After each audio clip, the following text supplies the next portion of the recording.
Confronted by half a ton of fully grown silverback gorilla, most people would keep their distance. But not this man. He likes to get as close as possible. Indeed, he claims it's just this going-in policy which makes his zoo in Kent so successful. And he has the proof. The largest captive gorilla colony in the world. As for you, Kifu. At nearly 70 years of age, John Aspinall is an eccentric millionaire with a vision. Having built a fortune on gambling, he's now spending a sizable chunk of it on another gamble, to be the first person to take gorillas back to the wild. You want to come back here, Johnny? To come back? Maybe some of the animals you're looking at could go back to the wild. Little Fufu or Kush or Ijimu. So I think there is a chance for this project. I mean, we wouldn't have started it, gamble as though we all are. We wouldn't have started this project just on the basis of some wild hope. You want to come back over there, Johnny? Yeah, here's your phone. Over the coming year, Aspinall's gamble will lead him from the Garden of England to the wilds of Africa. It'll be tough on the gorillas. Too tough for some. It'll also take its toll on their keepers. And in England, a tragedy in the tiger cage will provoke a public outcry, threatening the zoo and the gorilla project. A year of tragedy and possibly triumph. The odds aren't good, but Aspinall always did love a gamble.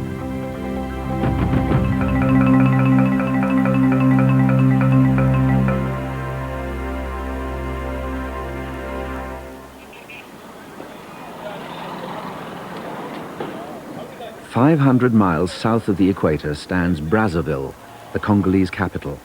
From here, the Great Congo River leads to the very heart of darkness. 1.5 million square miles of impenetrable rainforest. But amid the urban jungle, something stirs.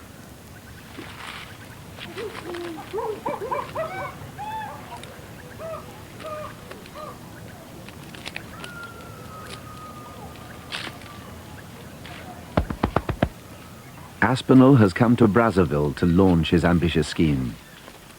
These baby gorillas are orphans, the abandoned victims of gorilla poaching, a gruesome trade which now threatens the very survival of their species.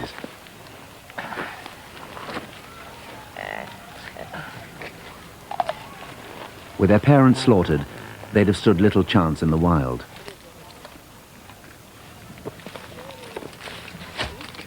Very undignified descent. Very proud of yourself, aren't you? What a display. Oh, they love it, actually. That's just... Booty wants mine as well. I think whatever one has is better than what they've got. Oh, it's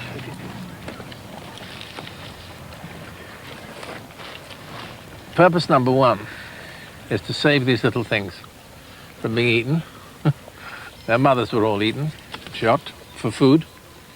And the babies are sometimes survived because they may not be attached to the mother, or if they are, the bullet goes through the mother, doesn't hurt the baby. The only influence we've had on their life is destructive, really. We've given them nothing and taken everything. So I'd like to help pay back some of the debt.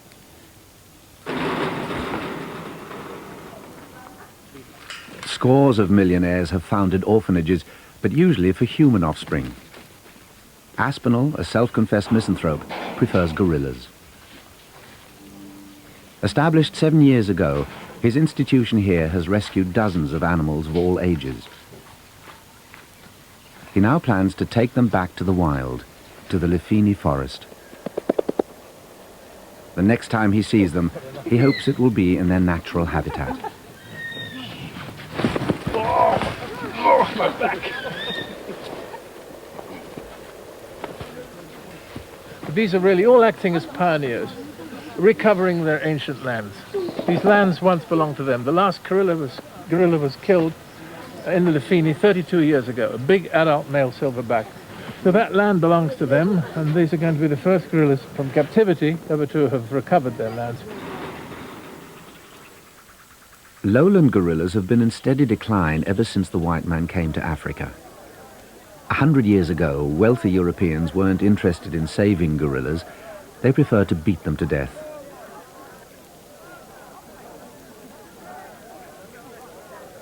Where there used to be over 1 million gorillas, there are now just a few thousand left. Today, international laws are supposed to protect the species, but over 600 gorillas a year are still slaughtered in the Congo alone. A hidden camera in a street market just a few blocks from the orphanage reveals the gruesome details. Gorilla skulls hawked as fetish medicine. Flesh sold as meat. Even hands going as ashtrays.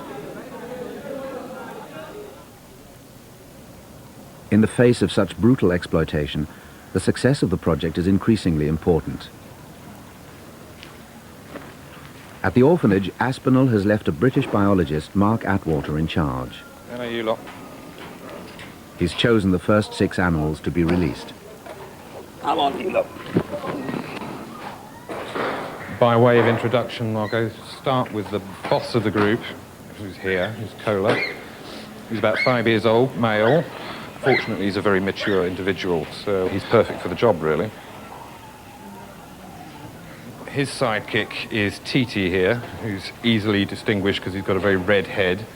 Titi's a really nice animal, very, very much a gorilla, and likes people, but he likes the distance between him and other people as well, so he's a good lad. So we've got Mabinda here. His attitude towards me differs quite a lot with, for example, Titi's. I'm a sort of favourite uncle, I suppose, as you can see. He's just a really nice animal. He's got no aggression in him or no malice whatsoever. But having said that, he's also very tough and built like a breeze block, which helps as well. We've got Madingo here on his back. He was confiscated when he was actually quite old, so he's got a lot of experience of being in the wild, and he's definitely the most confident when he's out in the forest. Dingo's the real sort of foot soldier of the group, and if you encounter the gorillas in the forest, you're almost guaranteed to find Dingo first.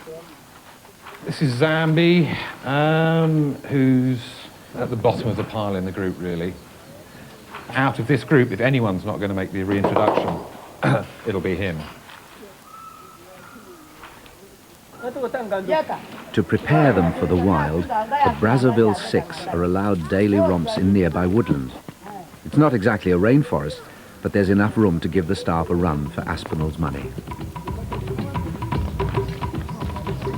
They're a willful group, and if they decide en masse that they want to do something, there's not much you can do to stop them. They just go ahead and do it.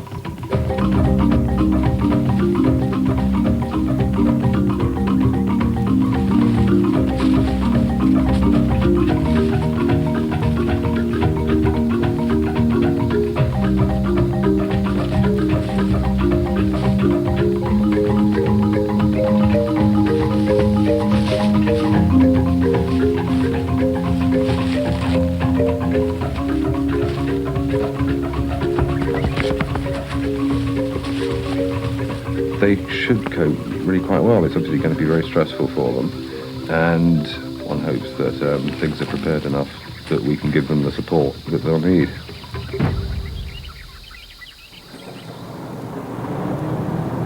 "3,000 miles away, this is the business that makes it all possible. Aspinall's London headquarters are a stone's throw from Harrods. From here, he runs a string of international casinos, earning millions each day. Aspinall puts 90% of his profits into his other passion, animals. So I did have some lovely oil paintings of my gorillas up these stairs, but they were all stolen in February. And this little room is the loo, which you probably noticed that these tiles were specially made to constantly remind me of the source of all my fortune, which has enabled me to do a few positive things in my life. No, I've never made any attempt to disassociate myself from gambling in all its forms, and It's still part of my life. I play backgammon sometimes here, certainly once a week, sometimes more. And I like to speculate on different financial instruments, which you see there. I like to bet on sports. I love to bet on tennis and golf and things like that to give me an excitement. And obviously this propensity will be with me until I'm gone. But it's more than he's going to be earning in the stock market today. For half a century, Aspinall has cut a swathe through London society. Jacking in Oxford after a few terms, he took to hosting gambling parties for the rich, famous and titled. Go on, Premier, my beauty. Go on, my beauty. Go on, beauty. Go on. Here on this side. Lord Lucan was, some say still is, a close friend. But it was a spectacular win on the horses in 1956 which changed his life. He bought and restored Howletts, a Georgian pile set in 70 acres near Canterbury. Profits from his gambling empire have turned Howletts into one of the world's great zoos. Pride of place goes to one of man's closest cousins, the gorilla.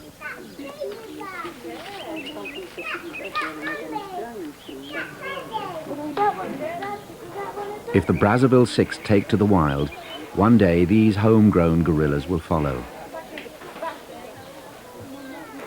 He's almost a transcendental animal to me. He seems to have powers and thoughts and an aura about him that make him superhuman. He's evolved over millions of years in a fascinating environment and does not destroy it. I have more admiration for that than for humans, whose ingenuity and cunning with these weapons tend to dominate and then destroy the whole world and cut off the limb they're sitting on, the limb of the branch of the tree they're sitting on. They're just sawing it off. And I really despise my species in that context. The weekend at Howletts. When you're this rich, the butler brushes the morning dew from your saddle.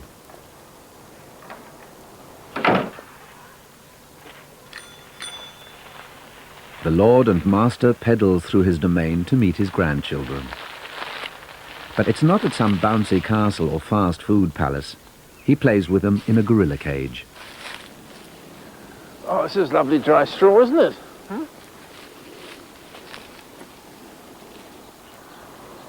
Most parents might think half a ton of ape an unsuitable playmate, but not Aspinall. Yeah, try that, Dennis.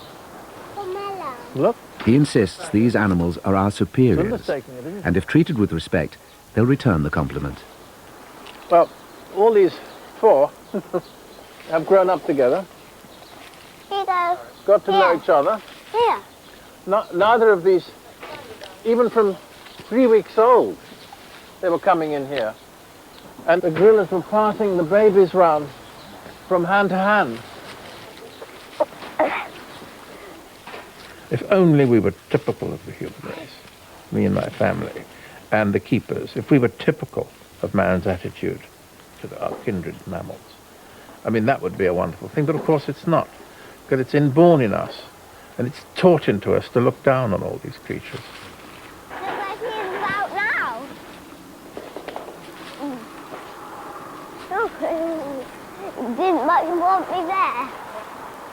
But one of the reasons they do breed happily is a strong emotional bond between the keepers and kept. No, just let me go. For goodness sake.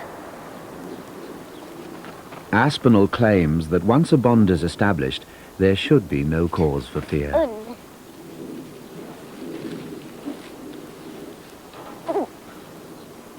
When I took my son Basser in, when he was 6 weeks old, one of the gorillas took her up, Juju took him up top of the hill, and I sort of stayed underneath in case he dropped to catch him. I suppose you could say that was a bit risky. We weren't very happy when she climbed to the top with him, 6 weeks old.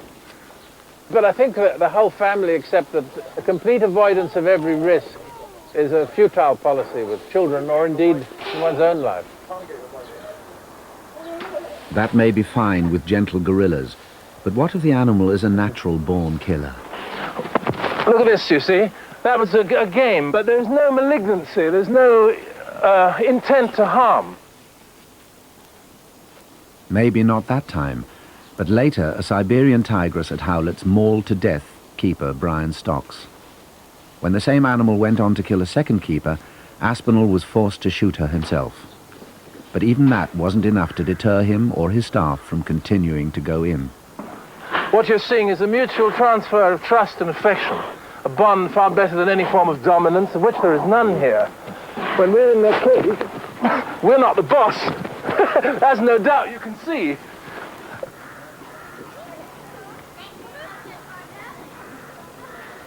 What's the latest news from Brazzaville? When are the guerrillas expected to move up to Lafini? Well, the latest I've heard is that middle of November is the expected day. Maybe a week or so before. A weekly staff lunch, and Aspinall carries out the human equivalent of going in, bonding with his employees.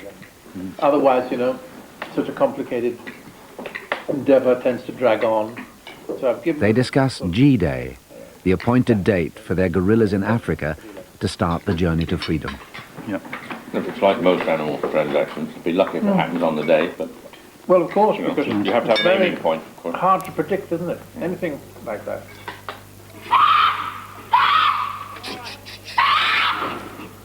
Brazzaville, G-Day minus 16 hours.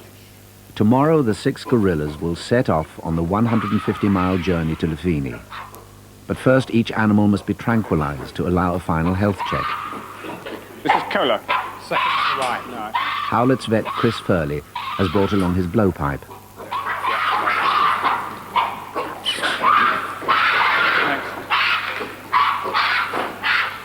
I'm a dingo, yeah. All right.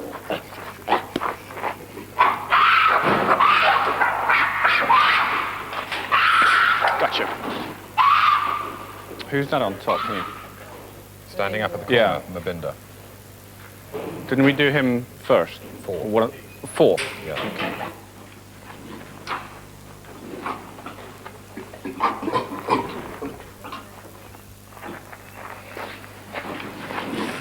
I want to top up to him virtually straight away.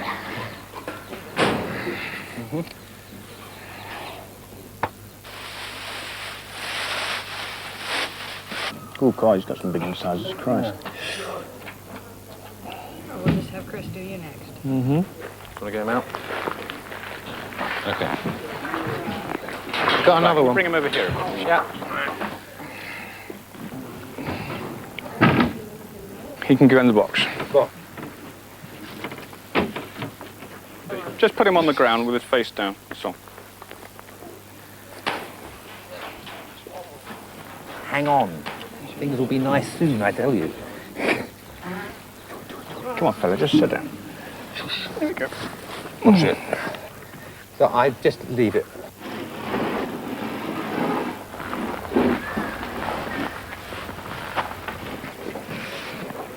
This is all real, it's not drug-induced. But it's not just the guerrillas who are feeling under the weather. Mark Atwater, the project leader, has just returned from a month in the UK after collapsing with a mystery illness. Don't give up. There's some doubt whether he or the project are really ready for this final push. The cutest you're ever going to be. Right.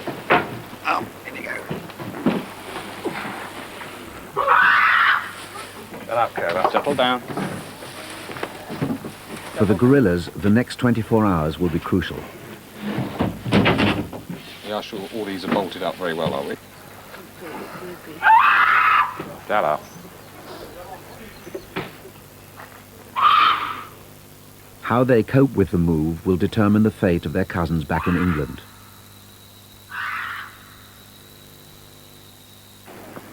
For now, those gorillas are being hand-fed through the roof of a purpose-built enclosure at Aspinall Zoo in Kent. It's a pampered and protected existence their Congo relatives can only dream of. Careful, Clary, don't put your hand right in, darling. Throw it on top. They have a choice of 5 or 6 types of meat every week. And we have to cut the fat off, which is very boring and labor-intensive. Bombay mix. This is very popular with them. They love anything hot and spicy, and they really like that. Also, it scatters well, so they'll spend a lot of time just picking up these tiny bits of chickpea and so on. This they like, I regret to say, muesli, because muesli is only supposed to be food for liberal wimps. You say he's a muesli-eating liberal. In fact, gorillas, I have to tell you, like muesli more than anything practically. So we'll have to reconsider that judgment.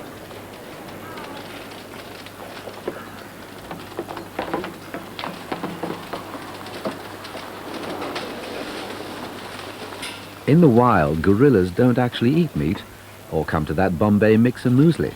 But such details don't seem to bother Aspinall. I don't do anything from reason or logic or consequential thought. A follows B, let's do this because of that. I just do it out of an impulse and an instinct, and my instinct is to try and protect the animals, try and save them, and then try, if possible, to put them back where they belong. In Africa, that vision is becoming reality. Early morning on G-Day, and amid a tropical downpour, the crates are being loaded.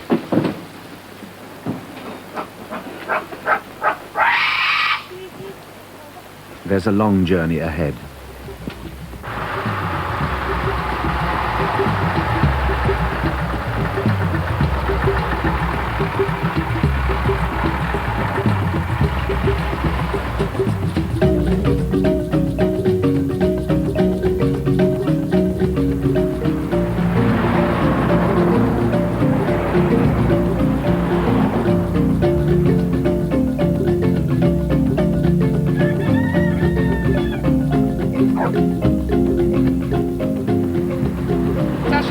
Weather, because at least it's cool. Because one of the things we were worried about was just because it can get really hot up on this plateau area, and we were worried about the crates overheating. But so, as far as we're concerned, it's actually great. It couldn't have been better. Apart from the rain this morning, this is perfect.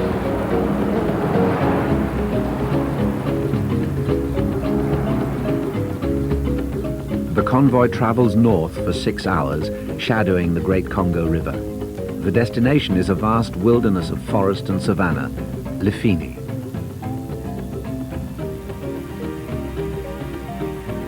Aspinall, longtime friend of African leaders, personally managed to negotiate its lease from the Congolese government.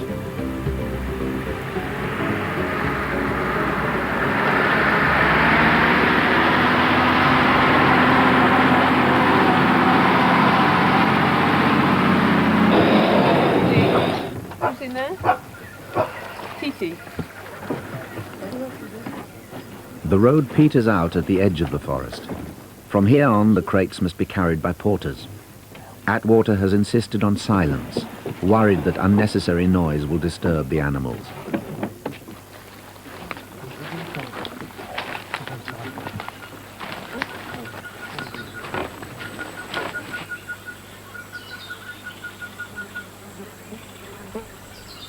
No one is quite sure how, or even if, they'll survive the journey.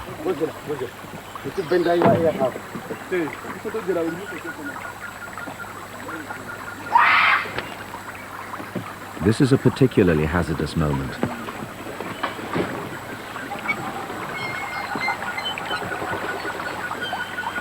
Not only are gorillas thought to hate water, but this river is awash with crocodiles.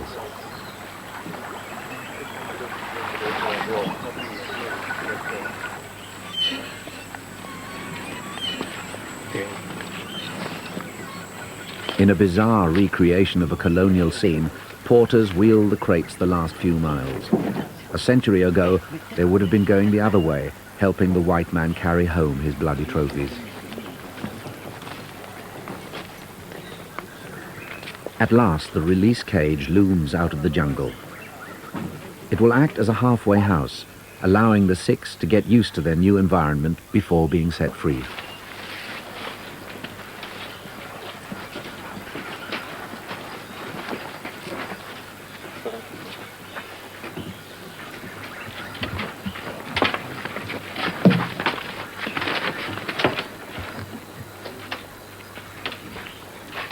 But for now, all eyes are on the crates.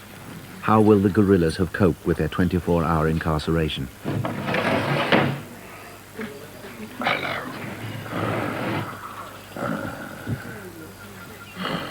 Come on. Ici vers aller là-bas. Ça va. Bon, Dingo. Go on, you.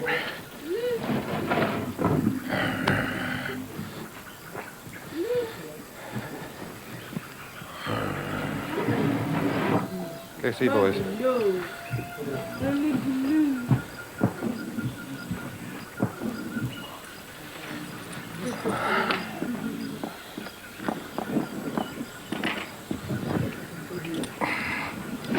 Go on, Dings. There you go. Zombie. Zombie.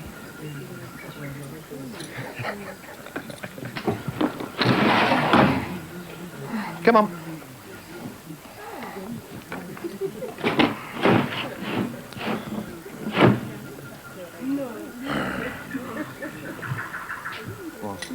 Okay, last of you, mate.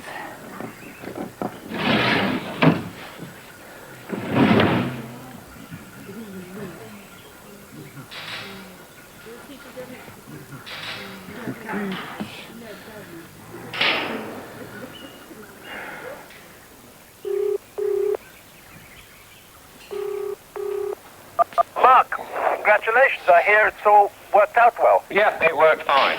Kohler reasserted himself as the boss. He's been more disciplinarian than he normally is. The only one we were slightly concerned about was Dinger, who was getting a bit dehydrated by the time we got up there, and he was so unhappy about being in his crate, he was refusing to drink. But aside from that, we couldn't have asked for more. It was great. Well, I think it is a sort of one of the historic moves. It certainly felt like an important move for everyone involved. So, so no, it was good. Including Kohler and his group. Yes.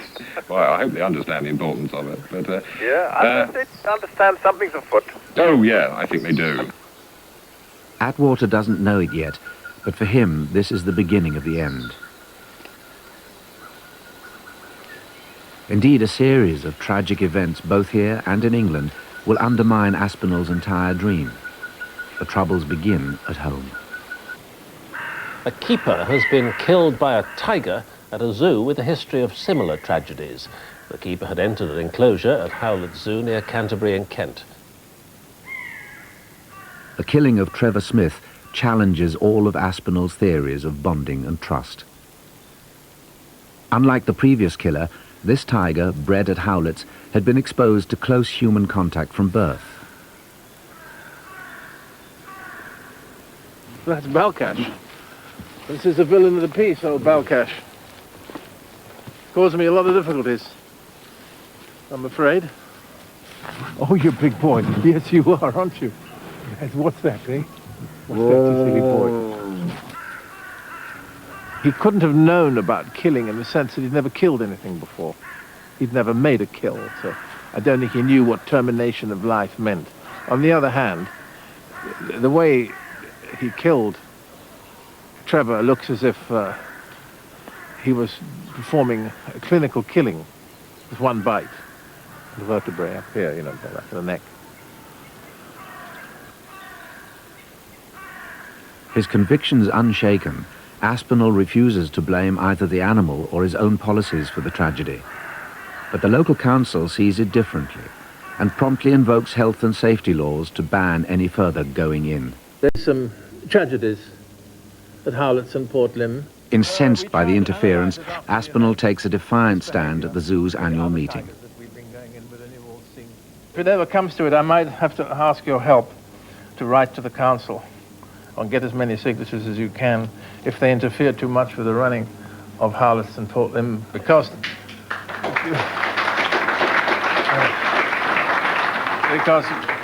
you see, God bless their souls, the Health and Safety Department are only interested in the health and safety of human lives and nothing else, and nothing else. That is their remit, you see. They don't care too much. Why should they? It's not their thing. They don't bother about what we bother about. But, you know, I don't know. I might even close the zoo.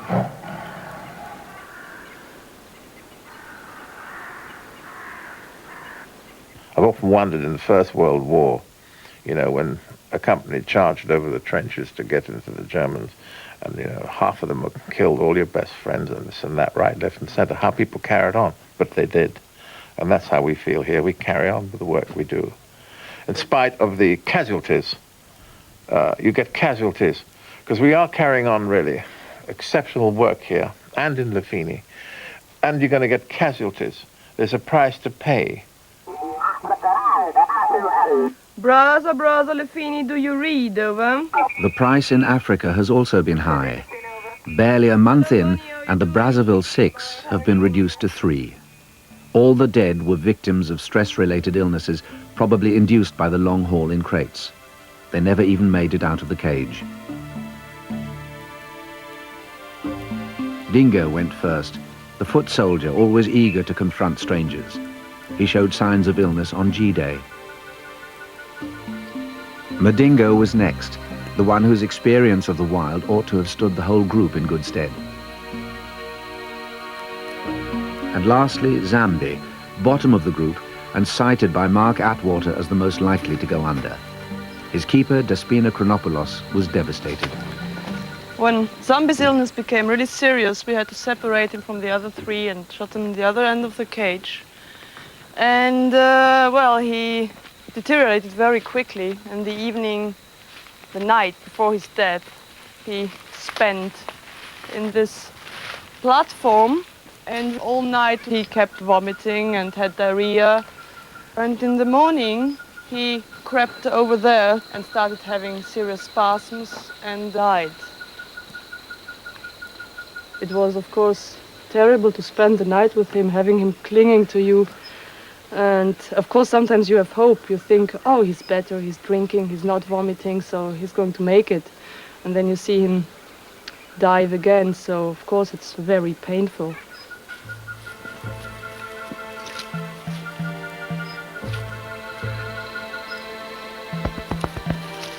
The 3 remaining gorillas spent 3 days patrolling around their side of the cage, staring into this cage, searching for Zambi. Never made even eye contact with us. And only once they had made sure that Zambi had disappeared, they started playing. And, well, that's when they gradually came back to normal life. A short time later, the 3 survivors, Kola, Titi and Mabinda, were finally allowed into the forest. Titi, you're going the wrong way. Mark Atwater made a video diary of their first taste of the wild.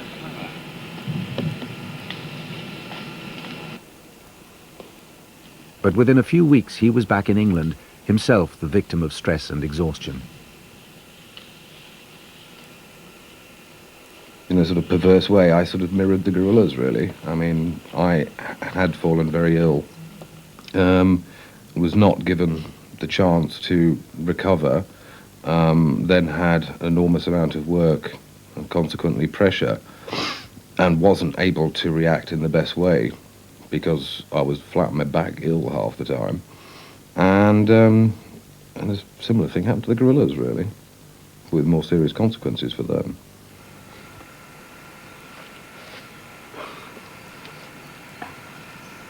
It's probably going to be one of the most important memories of my life, I guess. And one felt immensely proud of the gorillas, really, because they're the ones who had really done the work.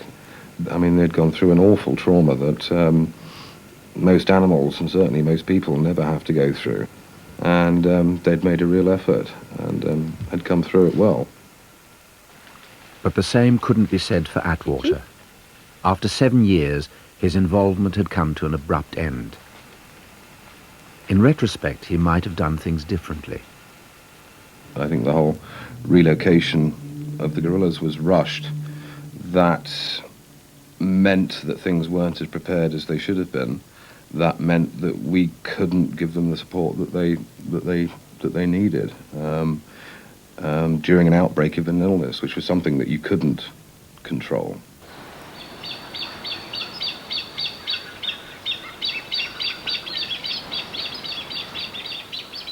Three months on, and Aspinall has returned to the Congo.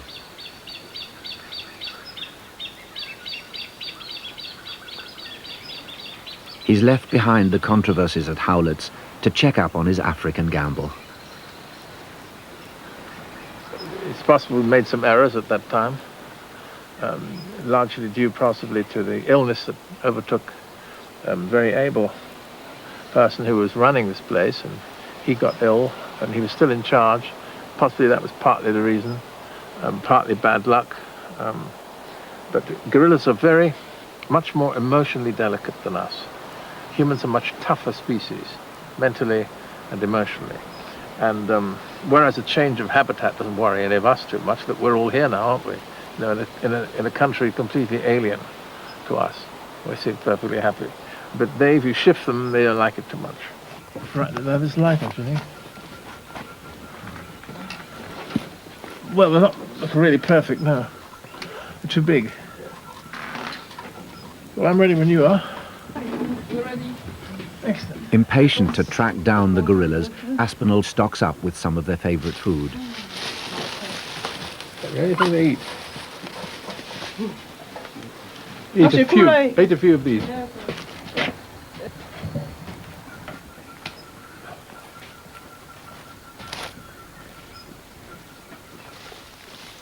Each day, the gorillas venture further into the forest. There's no guarantee that Aspinall will be able to find them.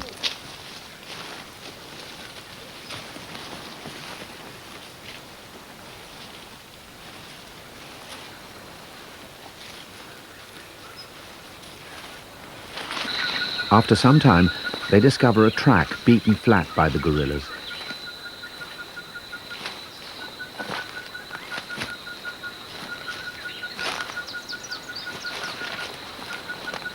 It leads to a likely clearing. Now all they can do is wait.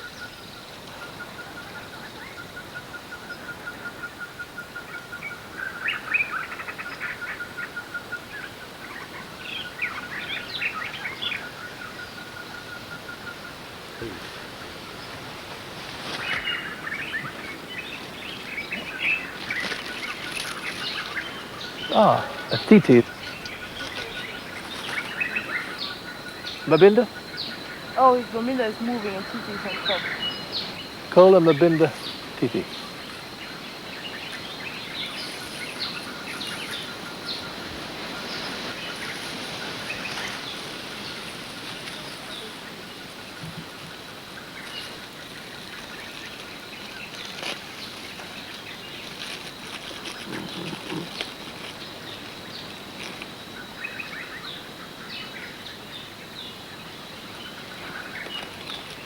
Cautiously, the gorillas approach. Mabinda is first to show, unable to resist the dried apricots. Kola and Titi aren't far behind.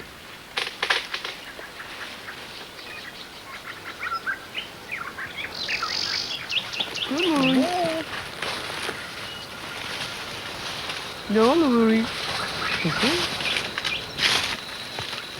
This is Kola, leader of the group. Voilà. Titi. Titi. Come on, Titi. This is Titi, coming to have a look. Good. Well. Be handsome.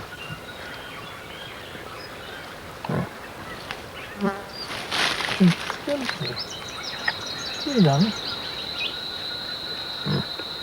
It's clear they're in superb condition. They've more than doubled their weight over the last few months, feeding themselves.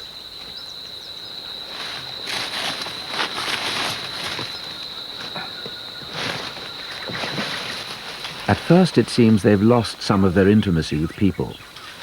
They've really grown a lot. They look so healthy. And he has muscles. It's so It's all like climbing. But old habits die hard.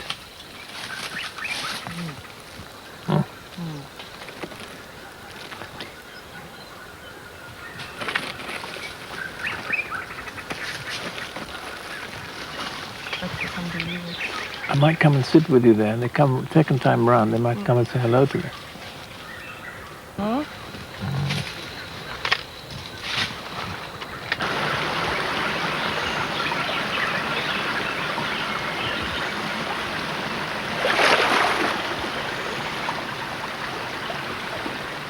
proudest in my life, really, of protecting gorillas and other mammals and breeding them.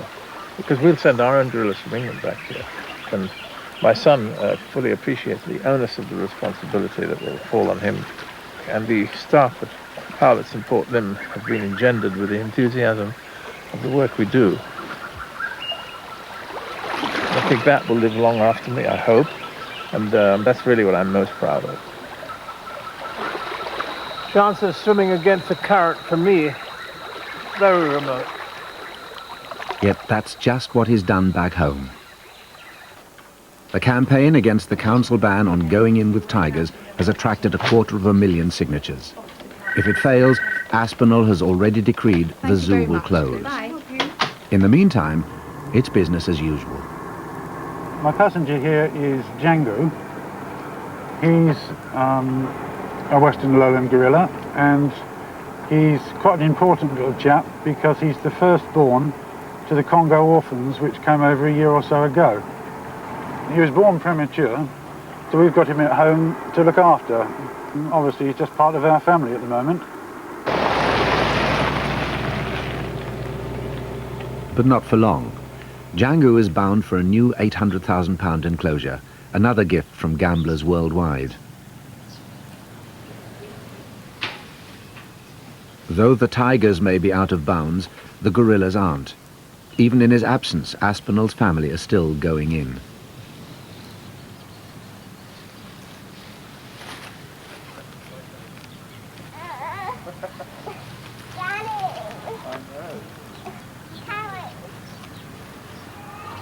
The new enclosure will house and breed tomorrow's gorillas for the wild.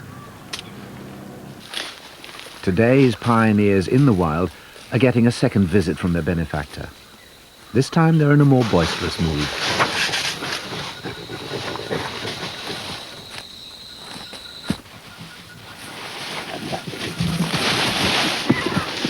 The charge of the gorillas.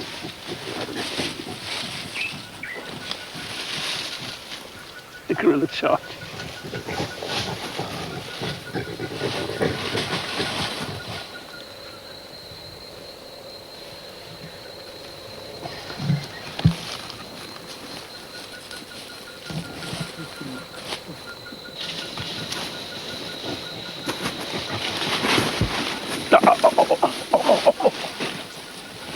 Naughty, huh? Yeah. You're right. Oh, I'm alright, yeah, that happens like that all the time. You've got a very pullable hairstyle, you see. Yeah, but they don't pull. Like a tassel, you know, you feel like you want to pull it.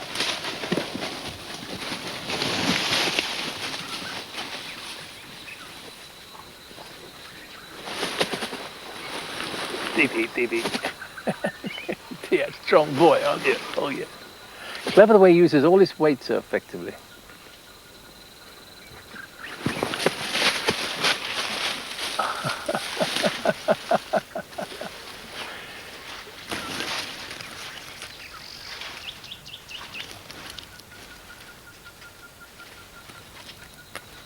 It's surprised all of us how rapidly they've settled back to their natural condition. You'd think they'd been in the forest all their lives, not just the first few months before their mothers were killed. They seem so naturally at home here. Whether they're at the tops of the trees or thundering along, they seem absolutely content and happy.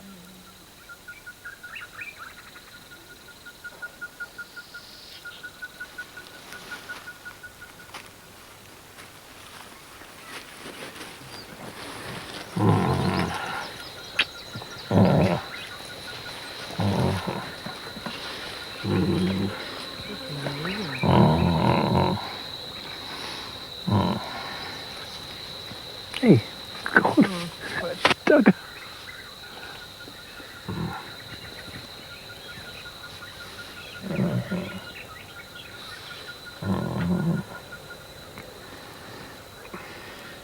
Nothing. What are you?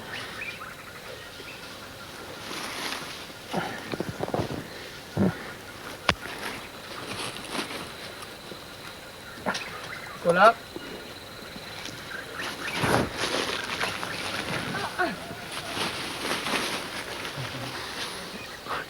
dug a great scab out of my head.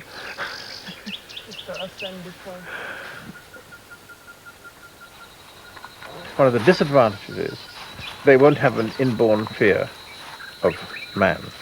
But it's certainly something we're well aware of. But there's no way around that. The longer they're free and running free on their own, they'll gradually lose their intimacy with humans. And then eventually they revert to the wild. Probably 10, 15 years before we can assess the virtue of the scheme that we've embarked on.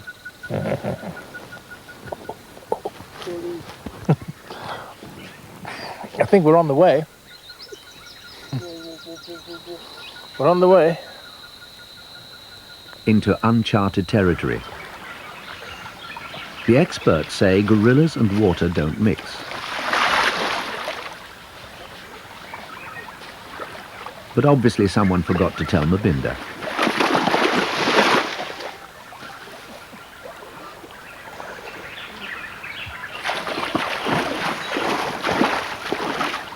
They were supposed to abhor water, because I think that's because the studies were of mountain gorillas originally.